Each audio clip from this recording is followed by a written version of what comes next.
What's up, everybody? It's the movie guy. Well, it was a double sports night for the movie guy. I ended up watching The Longest Yard, the original with Burt Reynolds, and I have not seen this movie in a long time. And I've only seen this movie on TV, on cable. I have never seen it on streaming. And I was like, oh, this is actually a lot more R-rated because it's like they cut everything out on TV. I just was like, wow, there's a lot of cussing in this movie, but this was a movie I always watched with my dad, like growing up. Like I loved when turning on TV and The Longest Yard was on, and there was a lot of football players who was still playing football and who didn't play football anymore that was in this movie. You had Mike Henry, who played for USC. He also played for the Steelers and Rams. And we all know Mike Henry from Smokey and the Bandit because he played junior. There was Joe Kapp, who was the quarterback for the Minnesota Vikings. He also played for the Boston Patriots, and he played in the CFL, the Canadian Football League. There was the great legend Ray Nitschke, who played for the Green Bay Packers. There was um, Purvis Atkins, who played for New Mexico State. He also played for the Rams, the Redskins, and the Raiders. There was Ernie Wheelwright, who played for the Giants, the Falcons, the Saints. There was Ray Ogden, who was one of the inmates, played for the St. Louis Cardinals, the New Orleans Saints, the Atlanta Falcons, and he also played for my Chicago Bears. There was Sonny Sixkiller, who was a quarterback at the Washington Huskies from 1970 to 1972.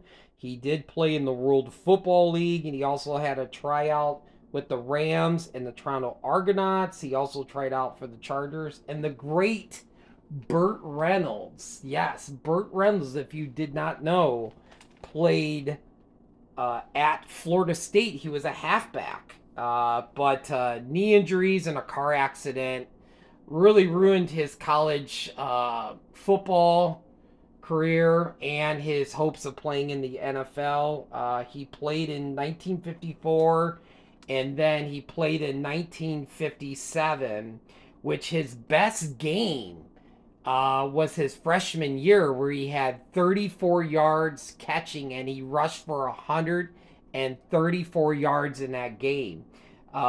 His stats for his career was 19 carries for 146 yards. He had two catches for 76 yards and two touchdowns.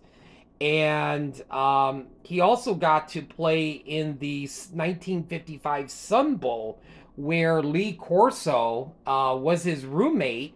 Yes, Lee Corso, college game day, if you watch college football on Saturday mornings, he was roommates with Lee Corso, and Lee Corso got hurt, and Burt Reynolds came in, and he had 7 carries for 35 yards against Texas Western, which is now UTEP, and Florida State lost 47-20. Plus, it also has Eddie Albert in this movie, who's from Green Acres.